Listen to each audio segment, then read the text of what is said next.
What unfolds when one of cinema's most enigmatic performers is seated opposite a talk show host known for pushing boundaries without consequence? What you're about to witness is the instant Tom Hardy's famed self-control fractured, broadcast live before millions.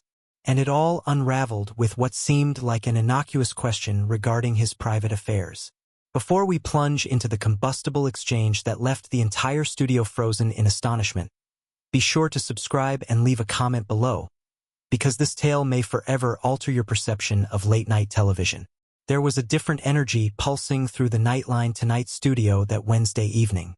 Tom Hardy had arrived to discuss his latest cinematic release, but something in his demeanor betrayed a reluctance for the host's typical brand of playful provocation. The British actor sat upright, rigid in his chair, his jaw clenched in that unmistakable way familiar to those who'd collaborated with him, a silent but clear warning. The host, seemingly unaware of the brewing tension, kicked off the segment with his signature grin. "So, Tom, I have to ask about something that's been making waves. There's been quite a bit of buzz about your romantic life, and I know our viewers are dying to hear the truth from you directly." Hardy's gaze sharpened, though his tone remained even. "I'm here to speak about the film. Let's keep it there, shall we?" "Oh, come now," the host pressed, leaning in with that wolfish smile that had unsettled many a guest over the years. "Surely you understand you can't keep everything behind closed doors when you live in the spotlight. The tabloids are saying some fascinating things about your marriage. Care to clear the air?" The audience stirred uncomfortably as Hardy's silence stretched like wire pulled taut. When he did speak, his voice carried a chill that made the air feel heavy. "I said I'm here to discuss the project. My private life remains precisely that, private." The host chuckled, though something about it felt staged. "You know, for someone who plays hardened men on screen, you seem rather touchy about a simple inquiry. It's not like I'm asking for classified intelligence." "Touchy," Hardy repeated, his accent deepening, always a sign that his patience was thinning. "No, I'd call it establishing boundaries. Something you might want to study." The host's smile faltered momentarily before reasserting itself. "All right, someone's in a mood. Maybe we should pivot. Let's talk about your commitment to the craft. I heard you stayed in character for months while shooting your latest role. That must have taken a toll on those around you." Hardy's hands, previously resting with disciplined stillness on the chair's arms, began to curl into slow, deliberate fists. "What exactly are you suggesting?" "Nothing at all," the host replied, hands lifted in mock innocence. "I'm just saying that people around here have commented on how, shall we say, intense you can be on set. There are whispers about you being hard to work with, demanding, perhaps even a bit unhinged when you fully inhabit a role." The air in the room turned frigid. Hardy leaned forward, his voice now a low murmur, but far more intimidating than any shout. "Unhinged? Did you really just call me that? On national television?" Behind the cameras, the producer gestured frantically, but the host, caught in the allure of potential viral content, pressed on. "I'm just echoing what's out there. You know how this industry thrives on chatter. Maybe if you were a touch more transparent about your methods, people wouldn't feel the need to speculate." "My methods," Hardy said, each word deliberate, "are not your concern. Neither are my personal relationships, my marriage, or any other matter unrelated to the work I came here to promote. But since you're so fascinated by difficult personalities, let me pose a question to you, Jimmy." The host's composure began to fray as Hardy continued. "How many guests have stormed off your stage? How many celebrities have explicitly asked not to appear on your show because of ambush tactics disguised as harmless banter?" "I really don't know what you mean," the host replied, his laughter now noticeably forced. "We're just chatting here." "Chatting?" Hardy's voice lifted, and some in the audience visibly recoiled. "Is that what this is? You've spent the last 10 minutes needling me, trying to provoke a headline-grabbing outburst. You've insulted my craft, my mental state, and my personal life, all under that rehearsed smirk." The room was dead silent, broken only by the mechanical whir of recording equipment. For the first time in memory, the host looked genuinely unnerved. "Tom, don't you think you might be overreacting?" Hardy rose from his seat, his imposing presence now commanding every inch of the set. Is that what this is to you? An actor losing his cool for your entertainment. The host leaned back instinctively. Let's take a breath. No, Jimmy, let's not. Let's talk about your show. Night after night, you parade guests under the guise of promoting their work, then ambush them with gossip and innuendo for the amusement of your viewers. You twist rumors into truths and pass off humiliation as fun. The host scrambled to recover control. Look, this is live television. Things can get a little tense, sure, but there's no reason to it. No reason to what? Hardy cut in, his voice resonant with the full gravitas of his stage-trained background. No reason to call out a provocateur when I see one? No reason to defend myself while you systematically try to tarnish my name on your platform. By this point, even the crew behind the cameras seemed paralyzed, unsure whether to continue rolling or abruptly cut to commercial. The host's usual shield of witty quips had utterly abandoned him, leaving him face to face with a man visibly fraying at the edges. Hardy took a step forward, closing the space between him and the desk with the slow, deliberate movement of someone used to commanding a room.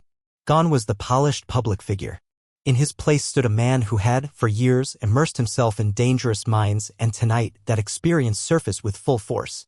For the first time in his broadcasting career, Bill Horizon looked genuinely afraid of the person sitting across from him. You want to know what your real problem is, Bill? Hardy's words sliced through the quiet like a cold blade. You've been in this chair so long, you've forgotten that the people who sit across from you are human beings, not just content to feed your monologue. Mason let out a forced chuckle, but it faltered halfway, turning into an anxious throat clearing. Tom, perhaps we should take a quick break. No, Hardy replied, his voice ironclad, planting both hands on the host's desk and leaning in until their eyes met. You wanted this exchange on live television? Then let's have it. Let's pull back the curtain on the real Bill Horizon. A pin could have dropped, and it would have been audible. The audience didn't so much as breathe. A cluster of producers appeared along the stage perimeter, but none of them dared to intervene. Let's talk about how you've built your empire on making guests squirm, Hardy continued, his tone calm but laced with restrained rage. You sit there smugly, assuming your desk gives you the right to poke, prod, and dismantle whoever sits across from you. Mason's complexion turned ghostly under the unforgiving lights, beads of perspiration dotting his brow. Tom, it's just part of the show. People expect a little entertainment. Hardy's laughter rang out, void of mirth and sharp as flint. Is that what you call it? When you spend 20 minutes trying to push someone to the edge on live television? When you rummage through their past, their family, their grief for a punchline? That's entertainment to you. The host cast a desperate glance toward the control booth, but it was clear no one was going to rescue him now. I never intended to upset you. If I crossed a line. If? Hardy rose to his full height, his figure casting a long shadow across the desk. You didn't cross a line, Bill. You detonated it. You've spent this entire conversation trying to provoke me, and now that it's working, you want to play innocent. Mason's voice wavered. Maybe we just got off on the wrong foot. We could talk about the film. Now you want to talk about the film? Hardy's eyes flared. After dragging my integrity, my professionalism, and my private life through the mud, you think we can just casually shift gears and pretend it never happened? The audience had started to stir, whispers threading through the air. A few spectators even defied the no-recording rule, phones discreetly raised to capture this unprecedented moment. No one would forget this night. This wasn't an interview anymore, it was a reckoning.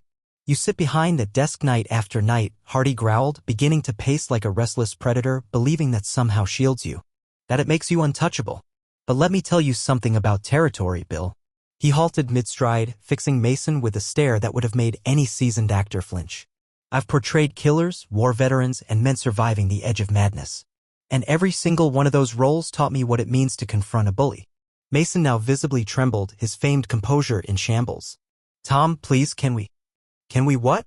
Brush it under the rug? Move on to the next per soul you plan to mock for laughs. Hardy's voice now thundered through the studio, reaching every darkened corner. How many actors have left the stage ashamed or hurt because of your need for ratings?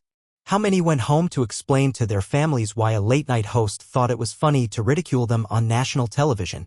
Mason tried again, weakly clinging to the last thread of authority he had. This is my show, Tom. I think it's time for you to... Your show. Hardy let out a laugh so cold it drew audible gasps from the audience. Your show means you get to mistreat people without consequence? You invite them on as guests, then dissect their lives for sport. In one swift motion, Hardy slammed a hand down on the desk. The resounding crack echoed through the set. Mason recoiled, his chair rolling back an inch. Audience members audibly gasped. "Shall I tell you what your show really is, Bill? It's a safe haven for a second-rate comic to feel powerful by cutting down those with actual talent." Mason flinched as though the words had struck him. His face, flushed and sweaty, betrayed the humiliation he was now swimming in. "You wanted to talk about method acting?" Hardy growled, bending down until their faces were inches apart. "You wanted to know what it's like to lose yourself in a role? Well, here's the truth, this isn't a performance. I'm not in character. This is me, Tom Hardy. And I'm telling you exactly what I think of you and the sorry spectacle you call a talk show." Mason's voice, when it finally emerged, was scarcely louder than a breath. "Security. I think we may need security." Hardy straightened with a grim smile, one that held no amusement. "You're calling security on a guest because he's telling the truth? Because he won't play your game anymore?" The entire studio seemed caught in suspended animation. Even the camera crew had ceased their subtle movements, transfixed by the unfolding reckoning. "Here's what's going to happen, Bill," Hardy continued, his voice descending once again into that cold, deliberate whisper. "I'm going to say what I came here to say. And you're going to sit there and listen. Because for once in your comfortable career, you're going to be held accountable." With measured poise, Hardy reached up and began to unclip his microphone, each movement precise, unhurried. "Then I'll walk off the stage," he added. "And you can explain to your audience and your network why one of the biggest actors in the business just dismantled you on live television." Mason made one final attempt to salvage control, clinging to the illusion of post-production redemption. "Tom, we can edit this. We can edit this." Hardy's voice flared like a gunshot. "Do you really think this is going away? That you can just cut it out and pretend none of this happened? Bill, this is live television. Millions just watched you get exposed for exactly what you are." The silence that followed was so profound it seemed to deepen the air itself. Everyone in the studio understood they were witnessing something unprecedented, something that would echo through late-night history. Mason sat frozen, terror and shame etched across his face as Hardy loomed over him like a man delivering a sentence. "You want to know the real tragedy here, Bill?" Hardy asked, his voice suddenly quieter but edged with ice. "You had talent once, real talent. Before you drowned it in ego. Before you found it easier to humiliate others than to actually be funny." The host's mouth opened, then closed again, useless. His usual armor of charm and sarcasm had utterly deserted him. "I researched you, you know," Hardy continued, beginning to pace again, but this time his steps were slower, sharper, more predatory. "Before I agreed to sit in this chair, I watched hours of your past interviews. Studied them. I saw how you changed depending on who's sitting across from you." He gestured with a flick of his hand. "The powerful names, the A-listers, you fawn over them. Laugh a little too loud. Mirror their body language. You play the perfect host. But the newcomers? The ones without the luxury of power? Those are the ones you pick apart. You probe. You humiliate. You break them down because they can't afford to push back." Phones were now openly recording. The audience no longer bothered to pretend otherwise, and the producers had long since abandoned any effort to contain the moment. This would be viral within minutes, already was, probably. "And you know what's worse?" Hardy paused again in front of the desk. "You've turned this cruelty into a blueprint. Other hosts mimic you now, thinking this is what entertainment looks like. You've turned mockery into a craft." For the first time in many long minutes, Mason managed to speak. His voice, hoarse and ragged, barely made it past his lips. "Tom, I never meant for it to. To what? Hurt anyone?" Hardy snapped. "To ruin reputations? To make people fear the very thing that's meant to promote their work."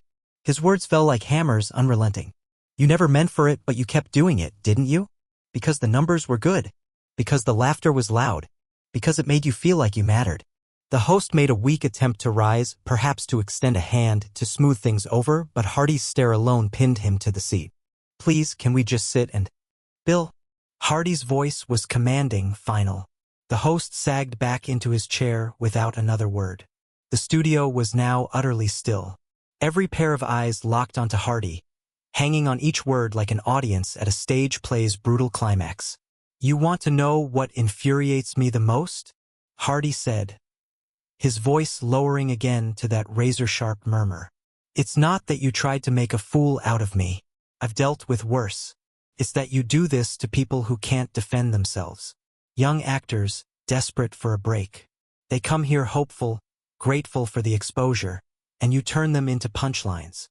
Without warning, Hardy turned the guest chair to face the audience, sweeping his arm in a grand, damning gesture. "Ladies and gentlemen," he declared, "what you just witnessed tonight was not a meltdown. It was a man standing up to a bully in his own den. You watched a talk show host try to eviscerate someone's character in front of a national audience, and then crumble when that person refused to let it happen." A stunned hush fell across the crowd. Some people seemed unsure whether to clap, speak, or simply process what they had seen. The tension in the room was electric. "This man," Hardy continued, not even looking at Mason now, "makes millions sitting behind that desk. And what does he do with that influence? He uses it to corner, belittle, and shame the very guests he invites into his domain. He's been doing it for so long. He genuinely believed he was above consequence." Mason made one last feeble attempt at self-preservation. "Security. Please escort Mr. Hardy." "Security." Hardy turned slowly, his eyes fixed on Mason. The smile he wore now was glacial, elegant in its menace. "You're calling security because your guest dared to speak the truth? Because I stopped playing along with your circus?" Mason's voice trembled, the illusion of control slipping entirely through his fingers. "This is my show. I'm asking you to leave." "Your show," Hardy echoed, enunciating each syllable with quiet precision. "Yes, it is your show, Bill. And after tonight, everyone will remember exactly what kind of spectacle you run here." With a deliberate flair, Hardy began removing his mic pack, each motion deliberate, theatrical. An actor delivering the final beat of a long crescendo. "You know what's poetic about live television, Bill?" he said, carefully placing the microphone on the desk with the reverence of a final prop. "You don't get to take it back. Every word, every moment of your cowardice. It's been broadcast to millions, etched in real time." The host turned pleading eyes toward the wings, toward his producers, but there was nothing left in them but stunned silence and the hum of studio lights. No one had prepared for this. "And here's what's next," Hardy went on, his voice low, assured. "I'm going to walk off this stage and you are going to sit there and explain to your viewers and your network why one of the most respected actors in the industry stood up and called you what you truly are, a coward and a bully." Hardy took a step back from the desk, his calm now more unnerving than his earlier rage. Mason, gathering what little composure he had left, tried for a counter. "This is unprofessional, Tom. You've only embarrassed yourself tonight." Hardy laughed. Short, biting, the kind of laugh that needed no punchline. "I've embarrassed myself? No, Bill. What I did was stand up to the man who's been hiding behind this desk for years, baiting guests for sport. If that's embarrassing, then I'll carry it like a medal." He turned to the audience now, his voice rising, resonant and unwavering. "Ladies and gentlemen, I know you came here tonight expecting a typical celebrity Q&A, but what you witnessed was something else. You saw someone finally say enough to a bully who's had free rein for too long." There was a murmur, then applause. Sparse at first, uncertain. Then it gathered force like a wave. Mason's face drained of color as he realized the shift. The room, once his domain, no longer belonged to him. "And to those watching at home," Hardy said, turning to the cameras, "remember what you saw tonight. Power doesn't excuse cruelty. A platform doesn't grant immunity. Being on television doesn't give anyone the right to treat others with disdain." He began walking toward the wings, the silence behind him thick with awe. But then, as if compelled by one final truth, he turned back. "Oh, and Bill," he added, his voice suddenly intimate, as though speaking to one man rather than a nation. "Next time you sit someone down to ask about their relationships, their mental health, their private pain, ask yourself if you'd want someone speaking to your wife or your child the same way." The host made one last, fragile grasp at authority. "Tom, you're making a mistake. This will follow you for the rest of your career." Hardy paused, just at the edge of the shadows, his figure caught in the halo of stage light. "No, Bill. It'll follow you. I'm an actor. I'll move on. My work will speak for itself. But you'll be remembered as the talk show host who was exposed on his own stage by the very guest you tried to humiliate. With that, Tom Hardy exited into the wings, leaving Bill Horizon alone, seated in front of an audience now buzzing with whispers and astonishment under cameras that were still rolling, still documenting his collapse in real time. For several long seconds, Mason sat in silence. His mouth moved, searching for words that would not come. No monologue could mend this moment. No punchline could veil the humiliation. Finally, in a voice that barely rose above the static, he looked at the camera and said, "We'll be right back after this break." But everyone on set and watching at home understood the truth. Nothing would ever quite be the same again. What did you think of this extraordinary confrontation? Have you ever seen a celebrity stand their ground like this on a talk show? Share your thoughts in the comments below and be sure to subscribe for more unbelievable moments from Hollywood's untold side.